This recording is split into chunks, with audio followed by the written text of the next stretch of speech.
Oke, selamat datang. Selamat bertemu dengan kami di Sinau Bareng Menembus Batas. Kali ini kita akan tanya jawab bersama Kang Baron. Tanya jawab seputar astral ya, seputar tur astral begitu. Kita mau tahu apa nih tur astral. Kang, selamat malam Kang. Ini karena kita lagi di malam hari nih. Karena kita biasa ngumpul di malam hari nih. Kalau siang gawe. Kalau siang kerja. Begitulah gitu ya. Kang, hari ini kita ngobrol-ngobrol nih tentang tur astral. Nah, mungkin banyak pertanyaan dari teman-teman yang mau tahu apa itu tur astral. Ini ada beberapa yang sudah saya rangkum pertanyaan dari teman-teman. Nah, yang pertama itu Kang, apa itu perjalanan astral? Apa itu Kang? Perjalanan astral itu? Jadi perjalanan astral itu adalah di mana kita dalam keadaan sadar, dalam arti kita dengan sengaja, misalkan ada tour guide-nya katakanlah atau sopirnya lah gampangnya. Kita dengan tujuan tertentu kemana, jadi kita bisa melakukan secara bersama-sama. Beberapa pengalaman sudah pengalaman itu. Jadi kalau kita berjalan, kita tidak tentukan tujuan kemana kita atau mau nantinya bagaimana, tidak. Jadi kita hanya akan siapkan jamnya, durasi sekian, nanti kita info ke dulur-dulur yang mau ikut. Jadi kenapa kita seperti itu?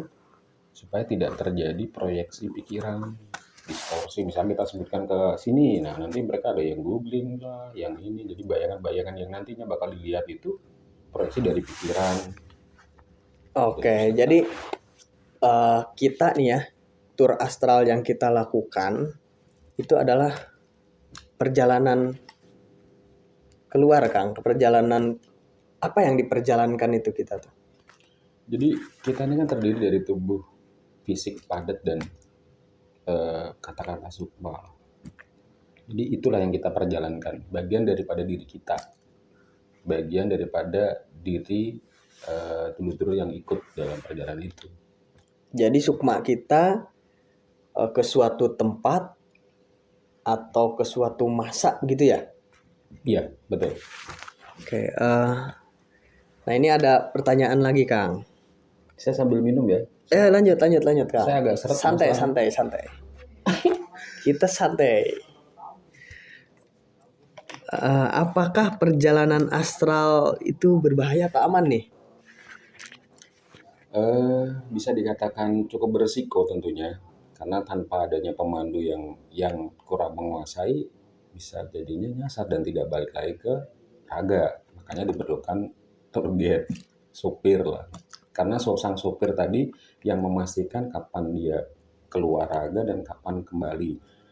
Dan biasanya di suatu tempat tersebut yang kita tuju, kita bikin seal lah. Karena otomatis kita bersinggungan, berinteraksi dengan astral-astral juga yang ada di tempat tersebut, seperti itu. Waduh, berarti kita harus dengan orang yang ahli ya, sudah terbiasa lah gitu melakukan itu. Nggak bisa nih perjalanan sendiri, takut nyasar nih nanti kalau perjalanan sendiri nih. Iya, karena kan nggak ada pakai Google Map. Google Map nggak di sana nggak aktif nih kayaknya nih. Begitu ya ternyata. Oke. Nah, pertanyaan selanjutnya nih Kang dari teman-teman.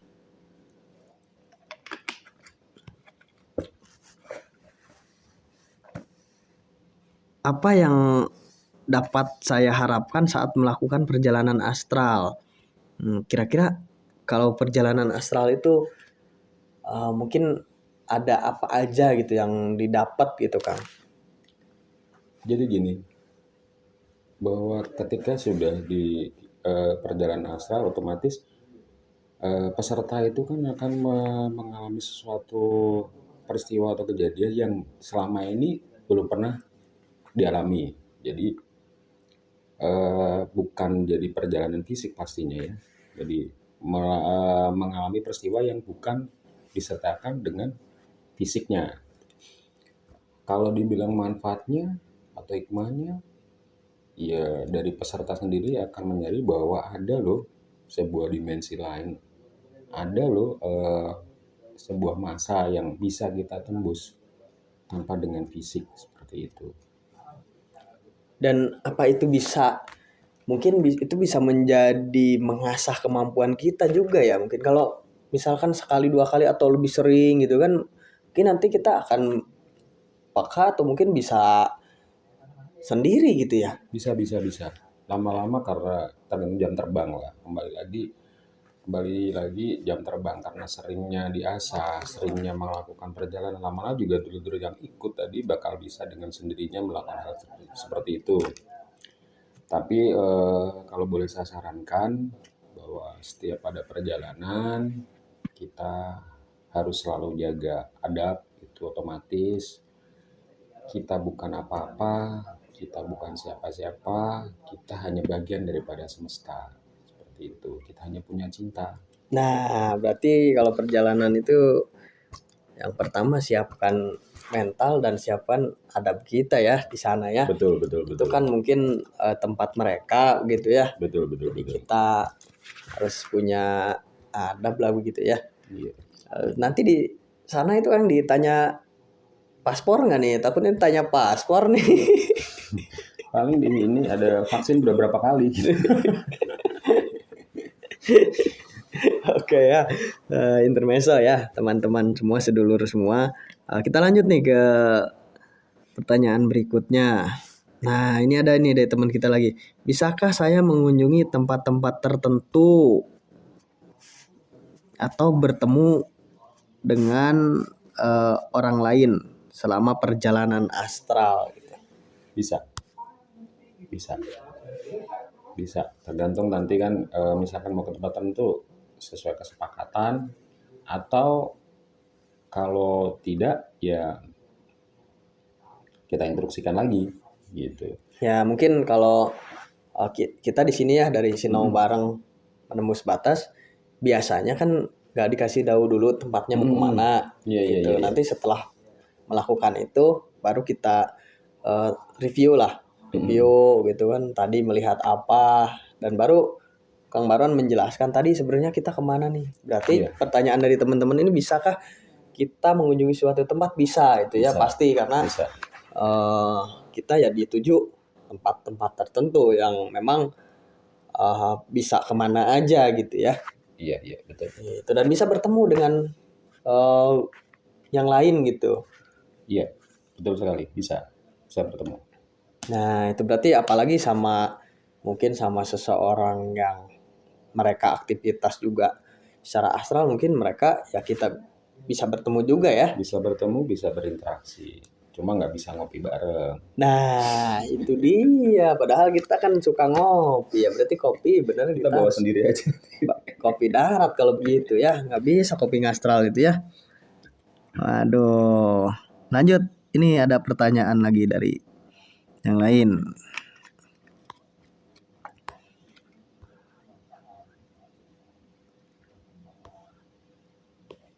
Nah, ini nih. Apakah ada risiko ketergantungan pada perjalanan astral? Waduh, jadi candu nih, jadi nagih gitu ya. Nah, itu yang kita hindari. Kita hindari karena nantinya justru ketika kan bisa dia terjadi pengen tahu apa yang akan terjadi nanti kayak gitu kan. Itu yang nggak boleh. Kan seperti itu, nggak boleh karena ya kita harus sadarin aja bahwa ini sekedar perjalanan gitu kan. Jadi kalau ada rasa penasaran, takutnya malah jadi candu, malah pengen, wah saya pengen kesini, pengen ke situ, wah itu tidak kita harapkan ya.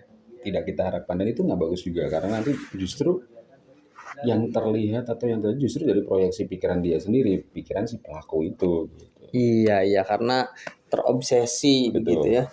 Oke, lanjut ke pertanyaan berikutnya. Nah, ini yang paling penting, Kang.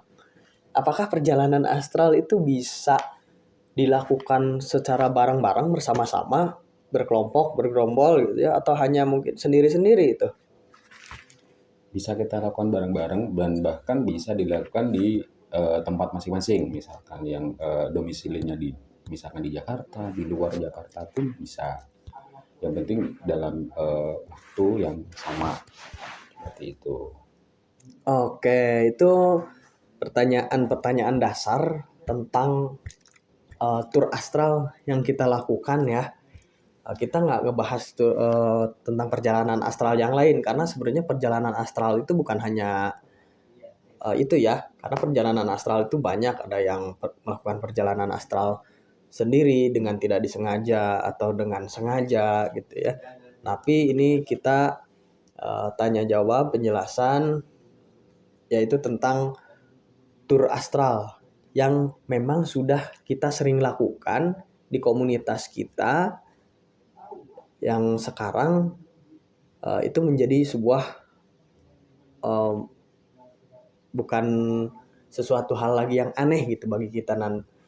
Itu mungkin pengetahuan yang bisa di-share kepada sedulur-sedulur semua yang menyimak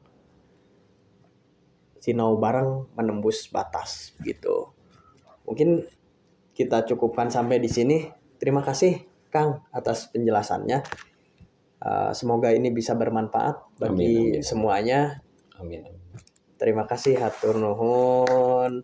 Assalamualaikum warahmatullahi wabarakatuh. Salam sejahtera, salam sehat, rahayu, rahayu, rahayu. Rahayu, rahayu.